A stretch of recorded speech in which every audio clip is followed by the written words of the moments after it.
Digital Media Summit. I know more of you will be showing up after those who have debauched last night show up for the day. My name's Michael Stroud, and this is an iHollywood Forum event. This is the 6th Digital Media Summit we've done. It was one of the very earliest conferences that we did. And it's going to be an exciting day. Exciting 2 days. We've completely revamped the schedule to try to make this something different. As you're undoubtedly aware, there are a number of digital media events, some of which have copied this one, which is one of the first ones out there. And it's getting a little bit old hat to do a digital media summit of one sort or another. And so in designing this conference, I looked at the trends and asked myself, what is the most important thing going on? And social media and user-generated content is what came up again and again. And so then we simply took all of our normal and keynotes and we asked ourselves, okay, where is Hollywood in this new social universe? Because Hollywood, as you know, has tended, Hollywood's stock and trade is generally passively viewed content. So this is a qualitatively different universe that Hollywood is going into. And it means a great deal for us. Our company from the very beginning has been about taking a point of view on digital media, as opposed to a Silicon Valley-centric view, which tends to predominate, and certainly predominated when we started, which is when the internet took off. So just a few housekeeping notes. There's free Wi-Fi if you haven't already discovered it. There is validation outside. Stick around all day. 6:30 tonight, there's going to be a reception and dinner sponsored by AOL, and it should be a great show. So we're going to start out with PaulYanover of Disney. Paul is a longtime veteran of Disney, 12 years, most recently at Disney Online, but he's also been through the Katzenberg years. He was deeply involved in The Lion King and all of the Aladdin and all those films. So he knows both old Disney and new Disney, and I think he has some pretty exciting new stuff to tell us today. So Paul?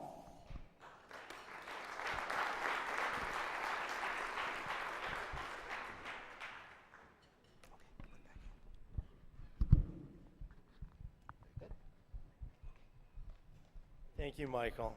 A veteran. Never thought of myself as a veteran. I hope that's good. Actually, it was a great intro to what I want to talk about today. The title of my talk today is Web 2.0 Meets Kids and Families.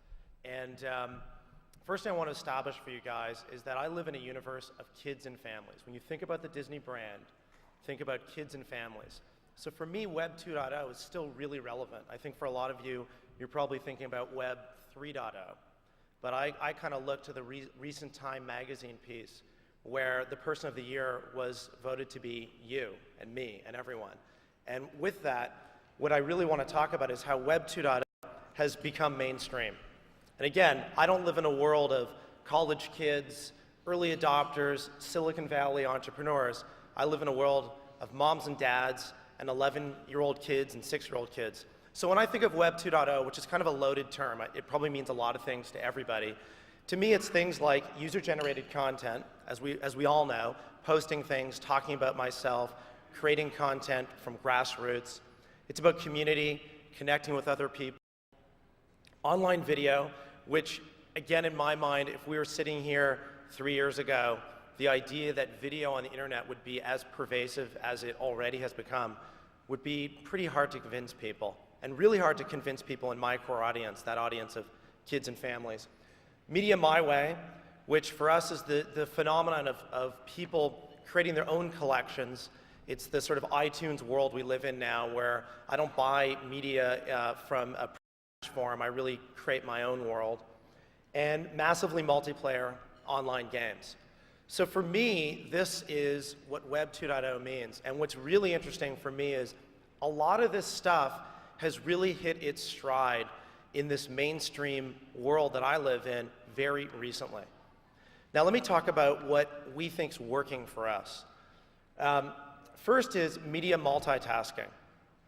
Basically, when I think about an 11-year-old, what they're doing today is playing a video game, surfing the web, chatting with friends, watching TV, and they're doing it all at once. For a lot of us in the room, multitasking is probably doing our email on our BlackBerry and watching a TV show.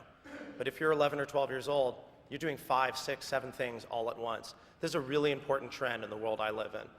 The next is cross-title, cross-platform integration. Again, if you're a kid, there really is no platform anymore. We're quickly getting to a world where I'm going to interact with experiences, with my friends, with social networking, with media, and I'm going to do it in the car, I'm going to do it on the go, I'm going to do it on my computer, I'm going to do it in front of a television. I'm going to communicate with people from within one title to another, and it really doesn't matter. What matters is the experience. So integration is key for us. Next is community around context. Michael referenced community at the opening of this. I'm sure there'll be lots of talk about community throughout the next 2 days. Community for me really has to be around context. What I mean by that is, rather than open-ended communities where people can go online and talk about anything they want, I want to build communities around context because I want to build communities that are safe. And again, remember my focus, kids and families. So if we can provide a context, whether that's an imaginary context, a fantastical context on a story, or whether that's a relevant context around a particular audience, it really matters to me to build our communities around context. Next is story-driven virtual worlds. So we've all been reading about things like Second Life or World of Warcraft. We're really focused on this space of multiplayer or multi-user worlds, but we're really focused in the vein of story-driven worlds. And if you think about the heritage of Disney, story is really at the core of everything we do. Lastly, global products.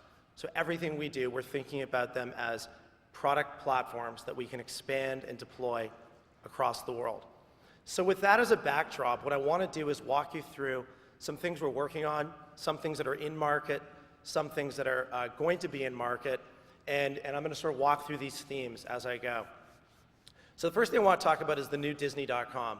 About a month ago, we relaunched Disney.com, and I just want to walk you through the thinking of that and show you some of the work that's going to release in the coming months. So first, just to set the stage, when we decided to relaunch Disney.com, we were launching it from a pretty established place. The Disney.com that we were living with for many years was a #1 ranked site among kids and families. We commanded an audience of about 25 million uniques monthly, a nice balance of adults and kids. Adults generally are parents, and our parents are generally moms, and really have an established position in online entertainment. So with that as our setting, we asked ourselves, what do we want to achieve in launching a new Disney.com? Well, the first thing is, we wanted the new Disney.com to really be the front door to Disney's characters, stories, and worlds. Really established from an entertainment perspective. That's fundamentally what Disney.com is going to be. The second thing is, we really want to sort of liven the experience and make it more contemporary. So, I have 2 children, a 10-year-old and a 7-year-old. They both have iPods. They live in a very contemporary, very high-tech world. So we wanted Disney.com to be this perfect blend of something that was iPod cool and Disney magic storytelling. The next is personalization. So we have this audience balance of adults and kids. Well, even within kids, there's a big difference between a 5-year-old kid, an 11-year-old kid, or a 38-year-old mother of those 2 kids. So we really wanted to create something that was personalized, that could meet the varied needs of our different audience groups.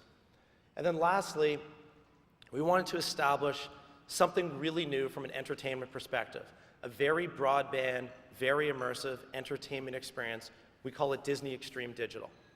So with that, I'm going to jump to a demo of Disney.com. What I want to do is walk you through a little bit of Disney.com, then I want to show you some stuff that hasn't released yet.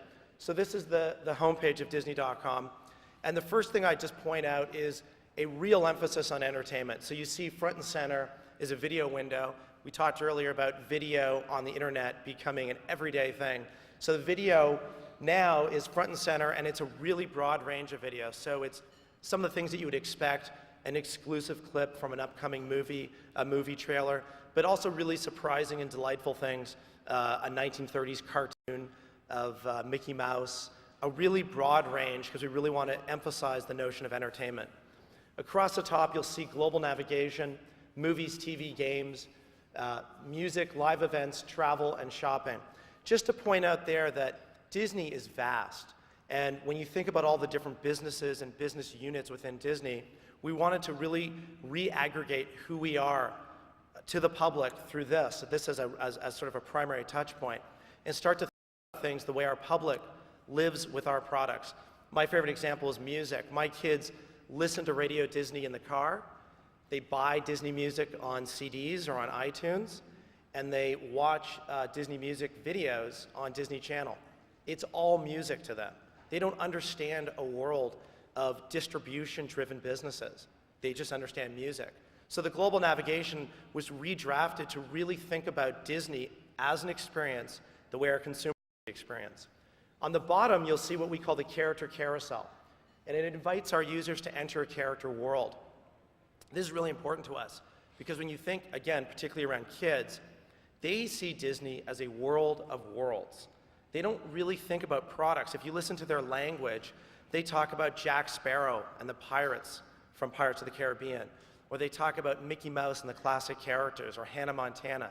They really see it as a world of worlds. And the idea of that navigation was to provide instant access to those worlds.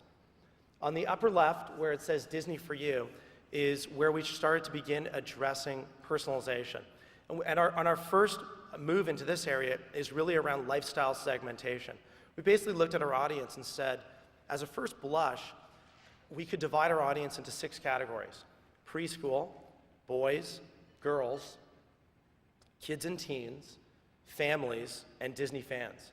And the idea was, what if we could create what in effect is a separate homepage for each of those audiences, where they could get an experience that's really tailored to who they are. So with that, I'm going to have us jump to kids and teens. And what you'll see here is a really different take on how to think about Disney broadly. First, the theming and the style is attempting to speak more relevantly to a kid and teen. So this is sort of that Disney Channel core audience kid, a 12-year-old girl. And you can see the choice of video, the style, the graphics speaks to that audience. You'll also see the navigation just below the media window. Play, watch, listen, visit, and shop. The idea there was to get very activity-based. How do you want to approach Disney today, or what do you want to do today? So we're aggregating everything across the brand from an activity, from a verb standpoint, trying to get a broad selection, but a selection that's relevant to this audience. So you'll see less emphasis here, maybe on a preschool thing like Little Einstein, or on Mickey's Clubhouse. You'll see a greater emphasis on something like High School Musical. Now, the stuff I just showed you is in market. We launched it on February 5th. What I want to do is show you some stuff that is upcoming. One of the ideas, I spoke in sort of the setup that we wanted to establish something very broadband, something very entertainment focused. And I'm going to borrow a metaphor. We've all been introduced to the idea of HD TV. And I always say, whatever it means to you, I speak about my mom. My mom doesn't know what HD TV is. But even my mom knows it's better than regular TV. And my mom knows that when she's watching network primetime and HD comes across the screen, she ought to go somewhere else because there's something better, something more immersive, something richer. Think about that metaphor, and I'm going to invite you to look at the blue button on the right there that says Experience in XD. XD is extreme digital. Think of it in sort of RHD. The idea is, this is great, this experience, but I want to dive deeper. So I'm going to click on XD and dive sort of into that media window. We were watching a clip from High School Musical, and I've clicked on XD, and now I'm in Disney Extreme Digital in what we call the High School Musical channel. And the first thing I want you to notice is it's not really a website anymore, certainly not the way we think of websites. It's really a complete environment. It's a world of movable widgets. Each item there, kids can move and control, and they're really in control. You can see we docked an element on the upper left there, there's literally its own taskbar. So this is kind of an operating system meets a game console, all integrated around Disney content. And kids are really in control. We're watching this high school musical video, and what we're going to do is save that. So we added that video to our favorites. And we've got what we call the backpack. We're going to make that video smaller. We're going to go into our backpack under our favorites, and we're going to pick games. And we're going to grab the top game there, drag it out to the desktop, and we're just going to move our desktop around so we can see everything. So what we're going to do here is we're going to play a game, or we're going to watch a video at the same time in an integrated environment, all online, all at once. So that's pretty cool if you're an 11-year-old kid. You can watch a music video and play a video game at once in one environment. But the other thing you're going to want to do is connect with friends. So I'm going to open my friends list, and I've got a list of friends who are online right now. Click a friend, and now what I can do, I'm going to close that friends list. What I'm going to do now is I'm going to watch a video, play a game, and talk to a friend, all in one environment. So this really speaks to where we think our world is going, around that media multitasking and around that media my way concept. Let me take you a brief tour on where this is and where it's going. The first thing I want to show you is there's a broad catalog of content. So in the upper menu there where it says choose a channel, we're going to look at some different channels. We're going to start with, we're going to go to movies, and we're going to look at the Pirates of the Caribbean channel. So not dissimilar to what I showed you on High School Musical, now I've got the Pirates of the Caribbean channel. And again, it's video, it's games, it's interactive content, it's a full kind of wraparound immersive environment all around the world of Pirates of the Caribbean. And you'll see I can really get involved. I'm going to click on this poll and it asks me if I could be any pirate, who would I want to be? And of course I would want to be Jack Sparrow. And when I submit my answer, I'm given a reward, a virtual digital badge, which I can put away in my backpack. So it's not just about immersing and interacting with content. It's not just about connecting with friends. It's also about status and reward. Let's go to TV, and we'll look at one more. We'll look at Hannah Montana.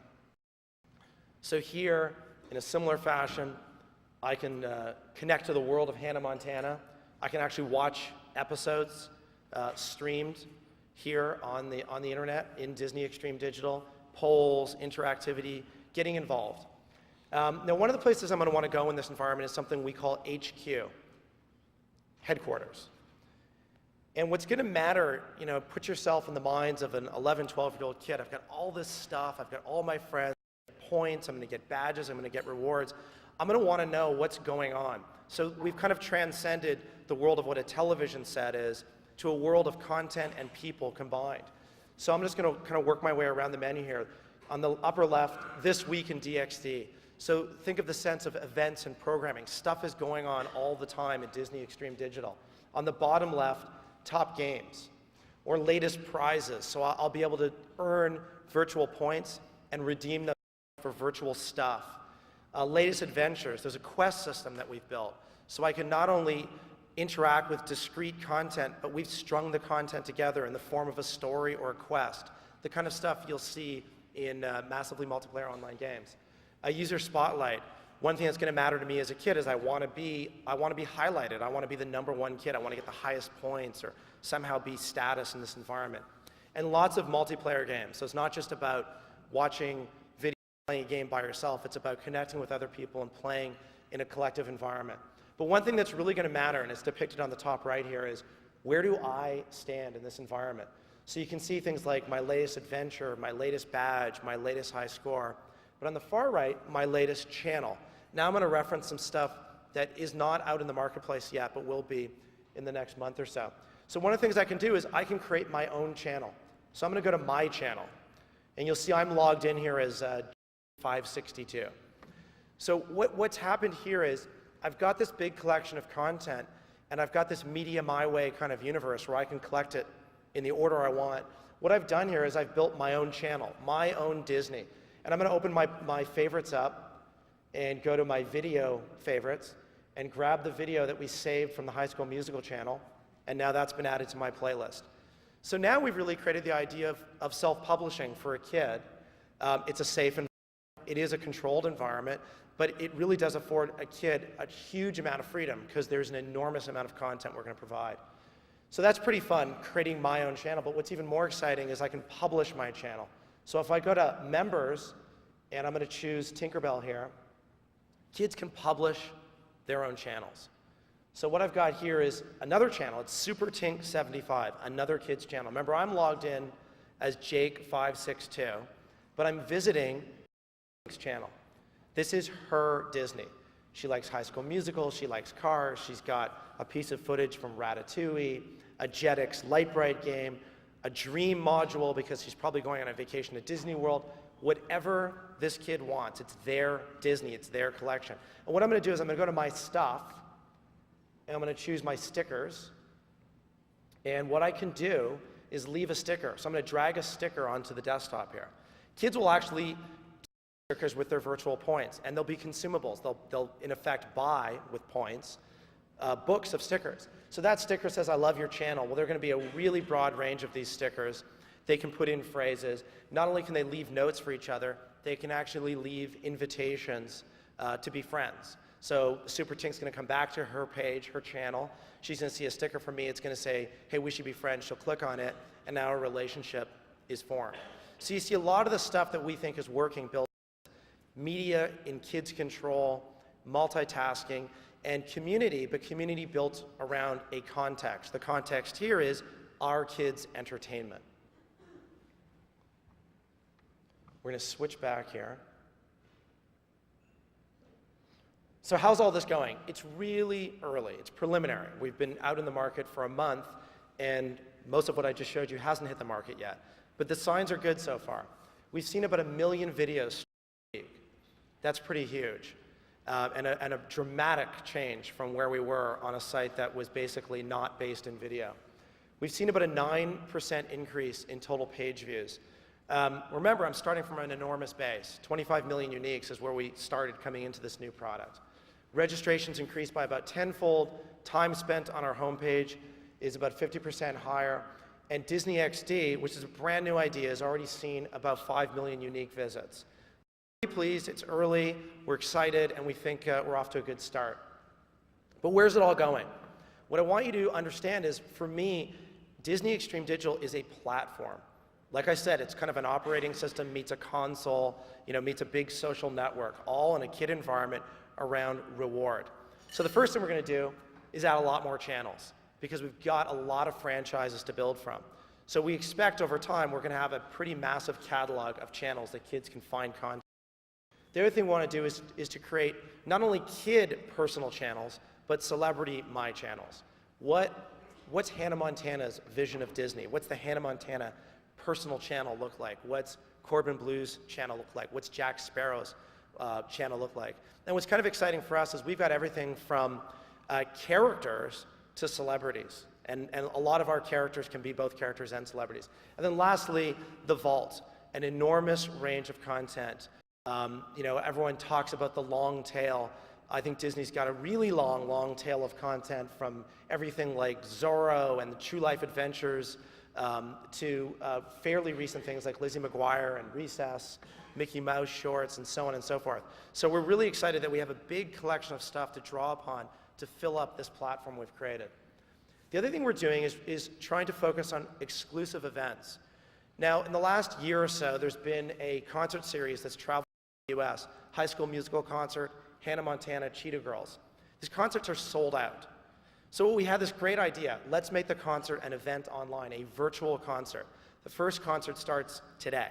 It's the Hannah Montana concert. So if you're a kid and you couldn't make it to the actual live concert, because they are obviously capacity limited, every kid can go to the Hannah Montana concert right now on Disney Extreme Digital. And what you're going to see is we're going to do more and more event-oriented stuff. So we think that although the internet is a place of infinite shelf space, and really there is no time dimension to the internet, we think there is a time dimension. We think the idea of creating event-based experiences is very powerful. And again, we think we have a great sort of library of events to draw from. So what does this all mean? I've talked about media multitasking, and I've talked about from a kid perspective, but one of the ideas that I presented as kind of a backdrop is the idea of integration. So when I think about our world and this world of platforms and every platform everywhere, we start to think of Disney all the time, anywhere. And at the core of it is Disney.com. It's really the hub of what we're doing.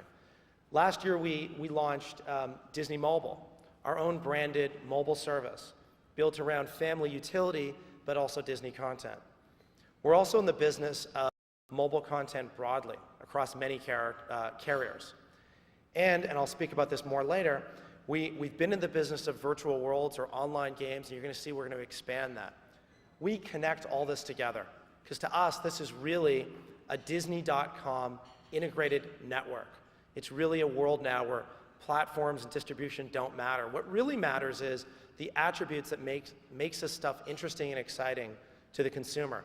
That's things like my friends, that's things like community, that's things like mobility, interactivity, my rewards, my persona. What we believe really matters is if I have 1 million points in Disney Extreme Digital and I'm the #1 Pirates player, I want to be able to play a game on my Disney mobile phone and get point accrual for that, get more status in that community. So it's being a part of something wherever I am, anytime, anywhere.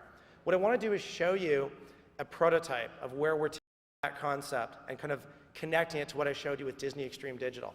So here's a screen of DXD, Disney Extreme Digital, only here you see a widget that is my Disney mobile phone. It's a virtual Disney mobile phone. And what I'm doing is I'm going to drag content from my channel. In this case, I'm in the Pirates channel. So I drag games, but I'm also going to drag my backpack into my Disney mobile widget. And then, as you could imagine, what I'm going to want to do is push that content with one button from the internet to my mobile phone. So that's really, to me, kind of iconic of what we see as this notion of a Disney.com connected network. Now I'm going to switch gears, and I want to talk about community and context in a different vein. We talked about community and context with kids, but I want to talk about it in the vein of extending our brand. So we all know Disney as a brand built around entertainment. And again, Michael talked about Hollywood as a business built around passive entertainment being distributed at consumers. Well, when you think about Disney.com, I set up for you that our audience is almost an even split of adults and kids, and adults is generally parents and moms. So we thought about where do we want to take our brand next? Where's the internet going, this Web 2.0 world? And we've conceived of the idea of extending our brand, going beyond entertainment, and really extending into what we think of as lifestyle.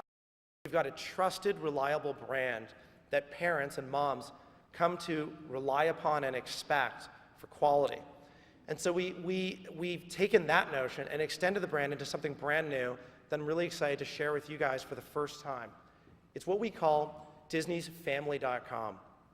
And the idea is to create a place where parents can go online to find all of the answers they need for their everyday life to help their families, to help their life. And see that the product, I'm going to walk you on a tour of the product. The idea of this is a product that's built on 3 core ideas. 1, content. So we're going to bring together a broad collection of content. Not just Disney content, content from a variety of sources. Reliable content, high quality content. Content that's focused in a relevant way on this audience. Families, parents, moms. The other is what we call answers. Answers really speaks to the notion that people, and in particular parents and moms, are going to the internet to seek out very specific answers to issues they're dealing with in their life. It could be simple things like getting their kid to sleep through the night, or potty training a toddler. It could be pretty serious things like their kids dealing with high school and all the different things that come with becoming an adolescent. Answers we think of come in the form of search and utilities that really try to get targeted around this group. And then lastly, people and community. Connecting with people like you who have had experiences like the ones you're going through, who can share those experiences so you can garner knowledge and wisdom from those experiences to help manage your own life.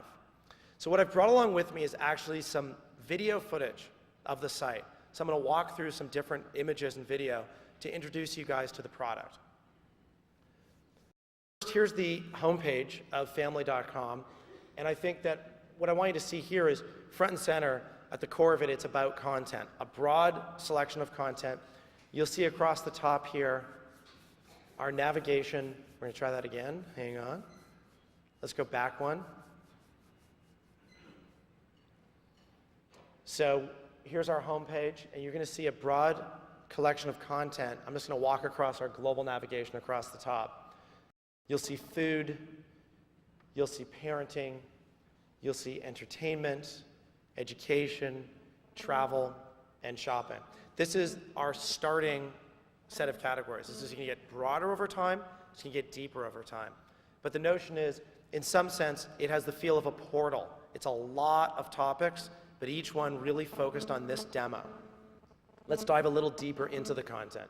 I'm going to go into entertainment, and I'm going to click on an article. And here's an article that is basically a preview of summer movies. But it's a preview of summer movies that's really relevant to families. If you have kids in the household, what movies are going to make sense for you to go to this summer? And what I want you to notice is it's all the movies. So Shrek the Third is in here, Spider-Man's in here, Pirates of the Caribbean at World's End is in here. For us, it's about being impartial, it's about being neutral. You're not going to see a bias toward Disney content and Disney products. Content and products are going to fit in where they fit in. What's really important is providing useful information broadly. Next, I want to talk about the idea of answers. On the homepage and everywhere, we've introduced the notion of what we call the family.com toolbox. And the idea here is it's very targeted search solutions.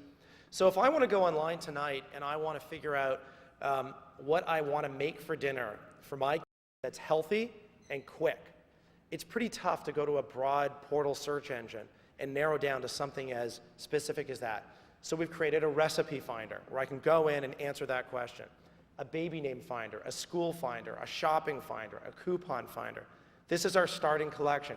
Each one of these, in effect, is its own vertical search solution, but it's targeted, it's focused, and we've presented them as tools. And what we found is already a lot of reception. In the focus work we've done, in the research we've done, a lot of positive reception to this. Because the audience at large we're talking about is really hungry to find focused solutions.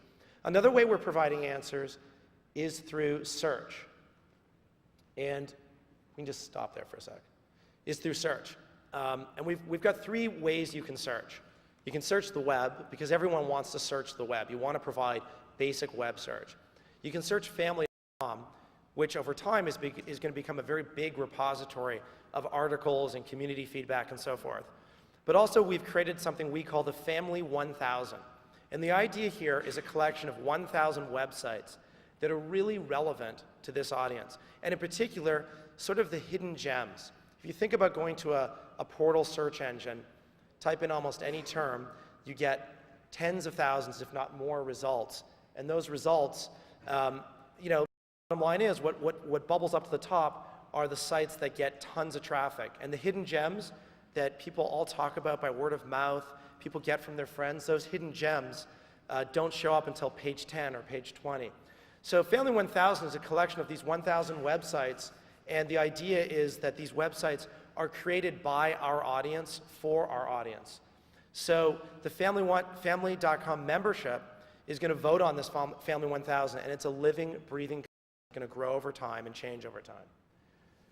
And the other thing I want to talk about is community. And some of our videos popped around here, I apologize. So community, the first thing I want to focus on is bloggers. When we started doing the research for this product, a couple things were interesting that we found.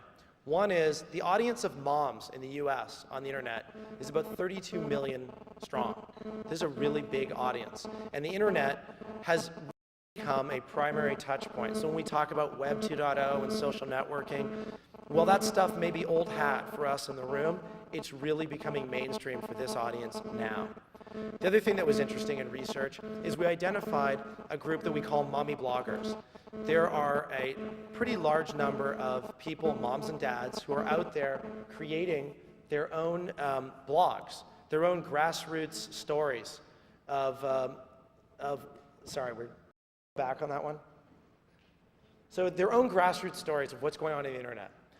They range from people talking about just everyday life to this blog. This is a woman who used to be in the financial services business, and her blog is really about common sense financial sense. How to save money for college, how to get your kid to be good savers. So the thing that's interesting is this group of mommy bloggers, one, they collectively command a really large audience. Two, we brought them in as an advisory board. Now helped us in designing the product, and they've become sort of leaders for us, thought leaders, in what makes sense to this audience. And then lastly, some of them, as you can see, have come on as journalists, and they are now writing blogs for us in our product. So can we go back one more time? Video on a computer seems to be very frustrating. The last thing I want to talk about with community is, so not only these mommy bloggers who are, in my mind, kind of the seeds of community, but the idea that everyone can participate in the community. So you see that everyone in the audience can comment on articles, they can create a profile. Here's the profile for that mommy blogger, and it lists everything she's commented on, all the articles she's written, all the articles she's rated, the blog she's done. So really, again, it's about bringing together a community, but you'll see our community is very grounded in context. Because the thing we found, particularly with this audience, is that what they want to connect with each other when they have a context. They don't really just want to meet each other for the sake of meeting each other. They want to share stories. They want to share experiences. We're going to jump to an idea we're really excited about that is going to come out later in the summer. It's what we call the Parentpedia. And the Parentpedia is a sort of wiki for parents. And the idea is that we want to present 1,000 topics that represent sort of the things you ought to know from the day you take your kid home from the hospital to the day your kid goes off to college. And the Parentpedia is going to be broken up into 3 sections. What the experts say. So Disney will bring together kind of expert knowledge on how do you get your kid to sleep through the night? What's the prevailing logic on that? What our community says, think like a wiki, where all the membership of family.com has talked about how they've dealt with getting your kid to sleep through the night. So we've put a synopsis there. And then lastly, community stories, the anecdotal single-person stories of what did each individual find worked for them. So the Parentpedia is really exciting to us because when we brought this out to our mommy bloggers, when we brought this out to the public, people were really excited. And I think what they're excited about is everyone's gone through these issues.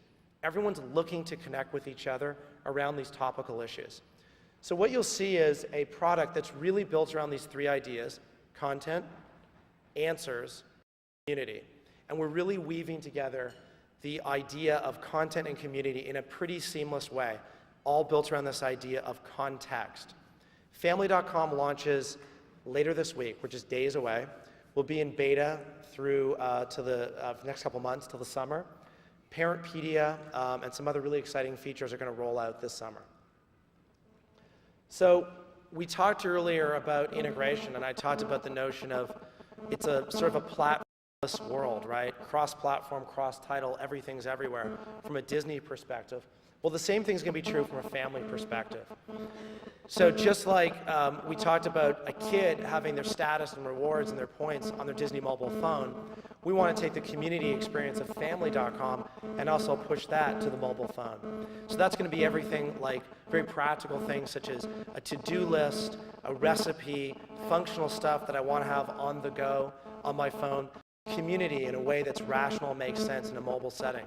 So what you see here is sort of the formation of how we see an integrated environment of kids and parents, both entertainment-based and lifestyle-based, cross-platform, and global.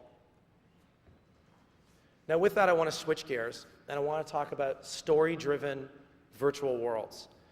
The way I look at it, Disney's been in the story-driven virtual world business from day one. I would argue that from the day Walt created believable worlds on celluloid to the creation of Disneyland with brick and mortar and grass and wood, it's a virtual world. You just get to go there in person. These days, we're all excited about the idea of virtual worlds that I get to go to through new media devices. We're very committed to expanding virtual worlds. We've been in the business for a number of years, but we want to go a lot bigger. So we're looking at a wide range of stuff. Maybe the world of Toy Story, where I can join Buzz and Woody, or go on an adventure through the lands of Narnia.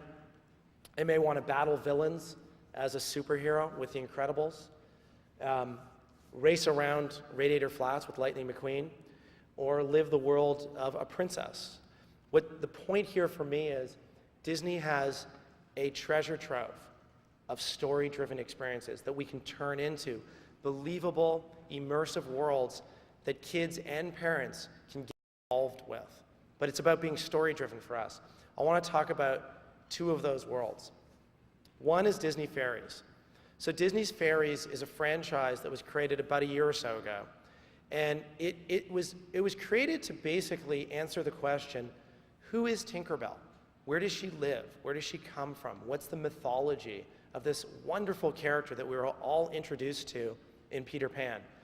And what we've done is built the backstory of Tinkerbell. She lives in a place called Pixie Hollow. There's a whole collection of friends that she has and a whole mythology of the world of fairies. We launched a site, DisneyFairies.com, in January. So it's about 2 months ago or so.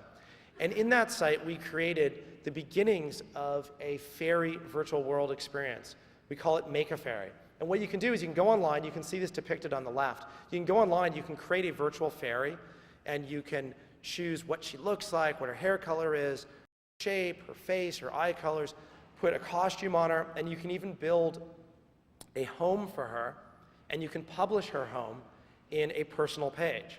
And those personal pages, again, in a social networking sense, are published in a catalog, and kids can go online, they can visit each other's pages, they can leave notes for one another. It is a virtual world. In 2 months, we've seen over 700,000 fairies created. And what I think it speaks to is the just magnetic power of a story-driven world.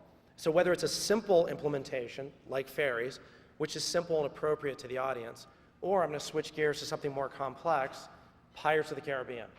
This spring, we'll be launching Pirates of the Caribbean Online, where we're creating the digital world of Pirates of the Caribbean, the movies.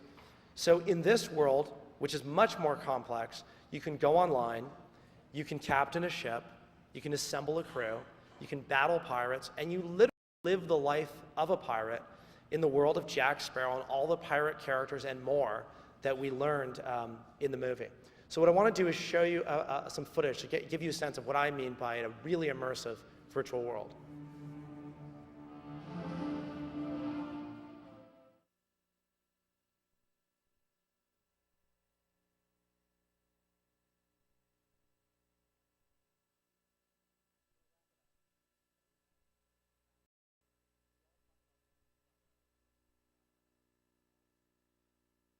Story that underlies virtual world experiences, and thinking about our products in a way that they can be deployed globally.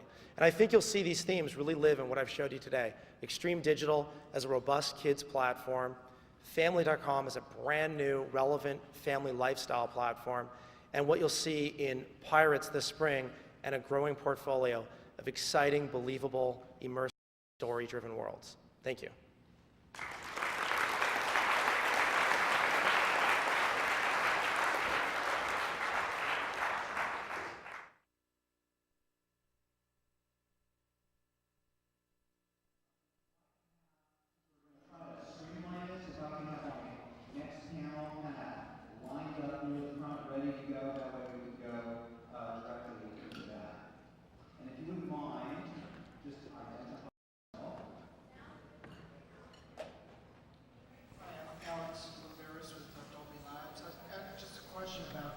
Business model for the website.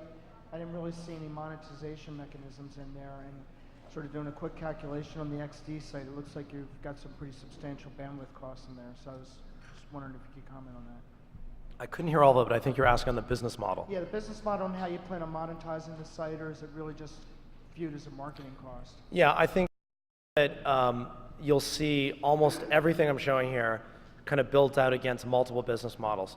Some of it is definitely around the idea of just pure brand and market extension of what we're doing as a company. Because as you know, a lot of the content and these worlds are ultimately based in products that live offline in a variety of executions. You'll see that everything we're doing online incorporates an ad-driven business. So for example, if you go into Disney Extreme Digital afternoon and watch a stream TV show, You'll see pre-roll video ads. You'll see pre-roll ads on games. And you'll see what we think will be even more interesting and inventive ways to get advertising messages in front of our audience. You also see a paid content business. So a good example of that is Pirates of the Caribbean Online. When it launches, there'll be two business models. It'll be at no cost to get a limited set of the product. You can play for an unlimited period of time, but not all of them are available for no cost. That'll be ad supported. There'll be, in effect, a velvet rope, and there'll be a subscription business to get the full access of everything in the product. And then there are things we're doing that are also in the vein of licensed product. So we really look at ad-supported licensed product and direct-to-consumer product. Hi, I'm Mike McLaren from Alcatel-Lucent. I just wondered from an end-user point of view how you want the users to find you on a mobile handset. Is it through partner providers? Is it user expected to go to explore and kind of find you off on a Disney.com by typing it in? How do you want that arrangement to go? Sorry, it's very hard to hear. I think you're asking how users are going to find us on the mobile in the mobile world. I think that's a complicated answer because it really depends by market, and you're going to find different answers depending on where you are in the world. So there are ways consumers are going to find us based on the carriers present content in the carrier deck. Depending on where you're in the marketplace, I think we're all going to see trends where consumers are going to go direct to portals, much like we've seen on the wired internet. And then, of course, there is our own branded service where we have a very strong relationship. So it's not really an area of expertise for me, but the short answer is there's going to be a lot of different ways, and it's going to change pretty radically over time, market by market. I'm sorry, that's all we have time for. Paul, are you going to be around for a few minutes afterwards, or you may be dashing? Okay, let's give him a hand.